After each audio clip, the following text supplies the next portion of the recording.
আমি যে বাড়ির নিচে বসে আছি, এটা বেশ, দরজা দেখে বুঝতেই পারছেন বেশ অনেক পুরনো বাড়ি। কোনো নতুন কনস্ট্রাকশন না, পুরনো বাড়ি। প্রায় 70-75 বছরের উপরে হবেই। মেনটেন করে বলে এখনো পর্যন্ত ঠিক আছে। আর যেটা বলার আছে যে এখনো এই বাড়িগুলোকে আস্তে আস্তে ভেঙে মানুষ ফ্ল্যাটের দিকে চলে যাচ্ছে, বা নিজেদের পকেটের পয়সা খরচ করে আর রাখতে পারছে না, তো প্রমোটার ডেকে বাড়ি ভেঙে কাজ করে নিচ্ছে। যার যার ভাগ তাকে বুঝিয়েও দেওয়া হচ্ছে, টাকা পয়সাও পাওয়া হচ্ছে। এবার বলবেন আমি কমেডি ভিডিও ছেড়ে এই আলোচনা কেন করছি। আজকে আমার মা তার শ্বশুরের ভিটে বলতে গেলে ওই 70-75-80 বছরের বাড়ি, মেনটেনের অভাবে ভেঙে ভেঙে পড়ছে। মাথায় চাই পড়ে ভেঙে গেছিল বলে তাকে আমরা ভাড়া বাড়িতে শিফট করেছি। কিন্তু বাবার ভাই বা বাবা কেউ বেঁচে নেই। যে ভাই বিয়ে করেছিলেন সে, তার একজন যাকে বিয়ে করেছেন তারা আছেন, তো তাদের সাইডটা তারা ঠিকঠাক করে নিয়ে তারা রয়েছে।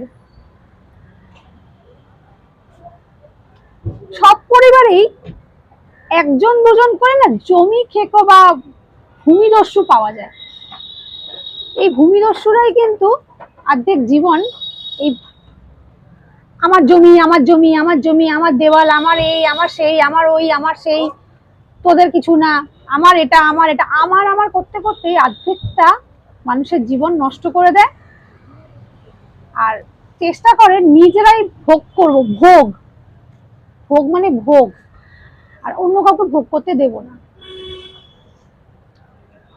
প্রায় সব বাড়িতেই আছে। এবার তার প্রয়োজনটা যে সে মিটিয়ে নিতে পারে, যদি প্রয়োজন ঠিক ঠিক হয়ে যায় তাহলে প্রমোটিং এ গিয়ে এরা দিয়ে দেয়, তখন নতুন ফ্ল্যাট হয়ে যায়। কেউ কার মুখ দেখবো না কিন্তু ফ্ল্যাটে থাকবো, এরকম হয়। কিন্তু কিছু কিছু মানুষ এখনো আছে যারা ওটাও করবো না, পুরোটা নিয়েই বসে থাকবো। আমি তো ভালো থাকবো কিন্তু কাউকে ভালো থাকতে দেব না, এই চিন্তা ভাবনায় প্রচুর মানুষ আছে, এবং আমার বাড়ির লোকজনও আছে। তো এদেরকে রিলেটিভ আমি বলতে চাই না, এই বাড়ির লোকই বলছি। যোগসূত্রে এরা ওই সে এরকম বাড়ির অবস্থা যাচ্ছে তাই হয়ে গেছে। তারা নিজেরাও কিছু করতে পারছে না, আমরা করতে গেলেও প্রচুর খরচ। মিস্ত্রি, এখনকার জিনিসপত্র যা দাম, সবকিছু মিলিয়ে করা সম্ভব না, করতে দেব না। নিজেরা ভালো থাকবো, ওইভাবেই ভালো থাকবো। ভালো থাকার যেরকম যেরকম হয়, ইচ্ছা হোক না হোক, ভেঙে পড়লেও পড়ে যাক, তবুও তোদের থাকতে দেবো না, এই মেন্টালিটি এরকম এখনো রয়ে গেছে প্রচুর লোকের। এই ভূমিদস্যুরা রোটেশনে চলে, হয় মা থাকে, নালে সন্তান থাকে, নালে ছেলের বউ চলে আসে, নালে জামাই চলে আসে, কেউ না কেউ হয় ভূমিদস্যু। শান্তি নেই কোথাও। একটা ভেঙে যাচ্ছে পুরনো বাড়ি নতুন করে যদি ঠিক করে নেওয়া যায়, তাতে যে ভালো থাকা যাবে সেই পরিকল্পনা তো একদমই নেই। নিজেরা তো কোনো মতন থেকে যাব, অন্যকে শাস্তি দেব, সেই চিন্তা ভাবনা করে এরা করতে দেয় না। বছর বছর পৈতৃক সম্পত্তি বলুন বা পৈতৃক বাড়ি বলুন, এরকম ভাবে বট গাছ, অশ্বত্থ গাছ ঝুলে ঝুলে পড়ছে, সেই রকম অবস্থা হয়ে যায়। প্রচুর লোককে একে তাকে ধরে, একে তাকে বলেও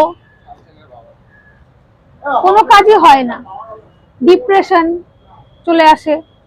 যে বয়স্ক মানুষটা যে বাড়িতে ঢুকেছিল সেই বাড়িতে শেষে বেঁচে থাকতে দেখে যেতে পারবে কিনা তাও পারে না।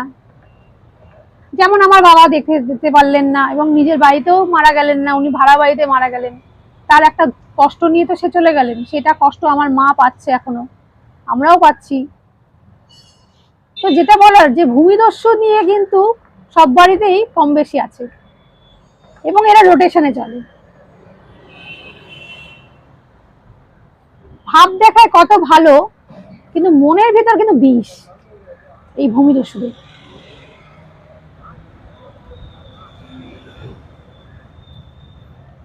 আজকে এই ভিডিও করার কারণ হচ্ছে, সত্যি বলছি, আমার মা এত বছর বাইরে রয়েছেন, বাড়ির বাইরে রয়েছেন, ভাড়া বাড়িতে রয়েছেন, উনি মনের দিক দিয়ে ভালো নেই, তার জন্যই আজকে আমার এই ভিডিও। ভালো থাকবেন। ভালো থাকার চেষ্টাও করছি, কিন্তু ভালো কি থাকা যাচ্ছে? ভালো রাখার চেষ্টা করছি, ভালো রাখা কি যাচ্ছে? ওই এই যে বাড়ি বাড়ি বাড়ি বাড়ি সম্পত্তি সম্পত্তি করতে করতে কিন্তু মানুষ, অর্ধেক মানুষ চলে যাচ্ছে, ভোগই করতে পারছে না, তাও ভাবছে শাস্তি দিচ্ছি। শাস্তি কারা দেয়? উপরওয়ালা। আমি আপনি কেউ না শাস্তি দেওয়ার। আর ভিডিওটা বড় করলাম না।